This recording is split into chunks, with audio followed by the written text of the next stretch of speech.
our today doesn't necessarily determine our tomorrow.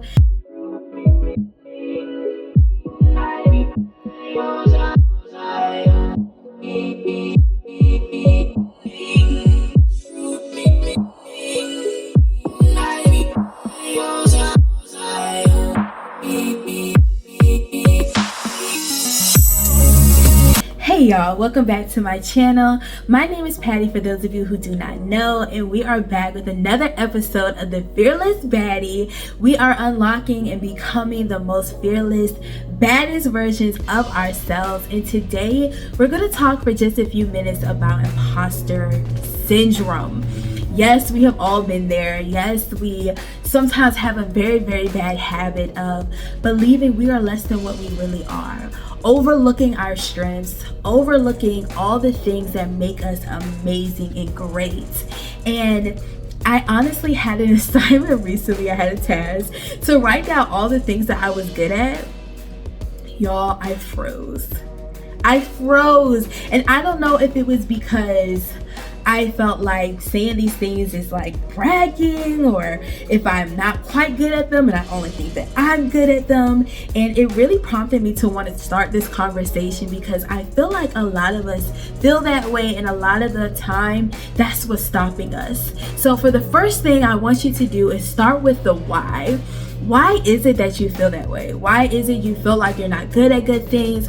Why is it that you're afraid to speak those things out loud? And I feel like, especially as women, we have been definitely grown and cultured to be very meek, to be very modest. And there are times where we need to brag on ourselves, okay? And that is okay.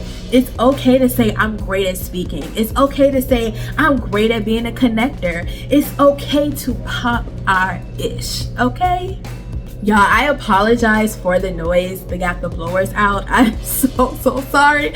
I will try to reduce as much of the sound as possible, but understanding the why, understanding why it is, understanding why you feel the way you do, why do you look at yourself in that light, is going to help so much on this journey. And the second thing I really want you to take a look at is understanding that failure is a part of the process. Y'all, this past year of my life, I felt like I have taken some of the biggest L's. And baby, when I tell you it hurts, it hurts. It's very much a season for me of learning that getting to my final destination doesn't have to look the way I thought it did. And it has been very humbling, okay? Very, very humbling. Incredibly hard and incredibly difficult, but also you learn from failures. When you go and do research, which I highly advise you to do, on people that you admire that's in the limelight, read their stories. A lot of them failed for a very, very long time. Someone that I have been reading up on a lot about lately is Jon Batiste, who is a musical genius, right? Like watching him play the piano and switch from different genres. His album that he dropped last year was like absolutely phenomenal. And to read his story and about how many years he just went unnoticed, how many years it took him to reach his pivotal moment of what we would define as success, was very, very inspiring to me.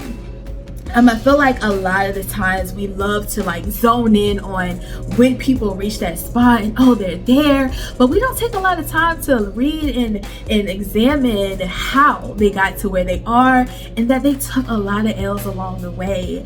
And sometimes we need that refining. Sometimes we need those lessons so that we can thrive in those environments when we get to where we want to be. The last thing I'm going to say is to trust yourself. I know that it's easier said than done, and it's something that I am still dealing with even today, right? I've been out on YouTube for about 2 years now, and I'm still finding my flow. I'm still get butterflies and anxious every time I have to cut on the camera and talk to myself, even though I'm talking to you, but in reality I'm talking to myself, right? And it's something that's still nerve-wracking, but you know what, y'all? We'll never get to where we want to be if we don't try. And also, like, one of the things I've been struggling with, okay, is working out, y'all. I feel like I have started and failed a fitness journey so many times, but guess what? I keep trying. I keep starting over, and that's a part of the process.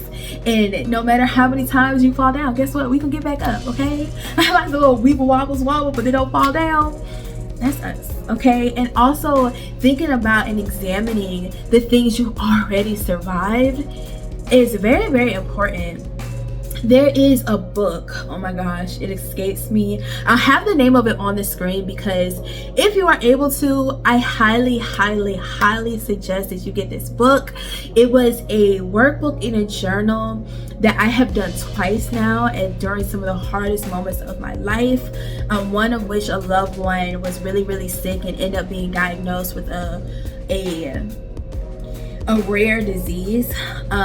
And watching, like, if you've ever had to deal with someone you love getting sick, y'all, it is a very hard thing to watch, to walk through, to try to support them for. And then recently when I got laid off, so I highly suggest it, especially if you are a Christian. I think you'll find great fulfillment in it.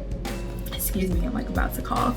But it really changed my life. So trusting ourselves, believing that we can do it, believing that our today doesn't necessarily determine our tomorrow, and also knowing and realizing that God can use everything, and He does.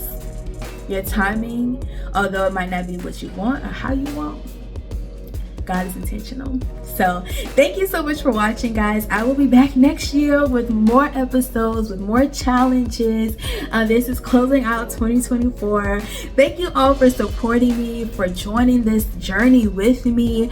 I have amazing plans for next year, so stay tuned. Thank y'all for watching. I'll catch y'all in another video. Bye.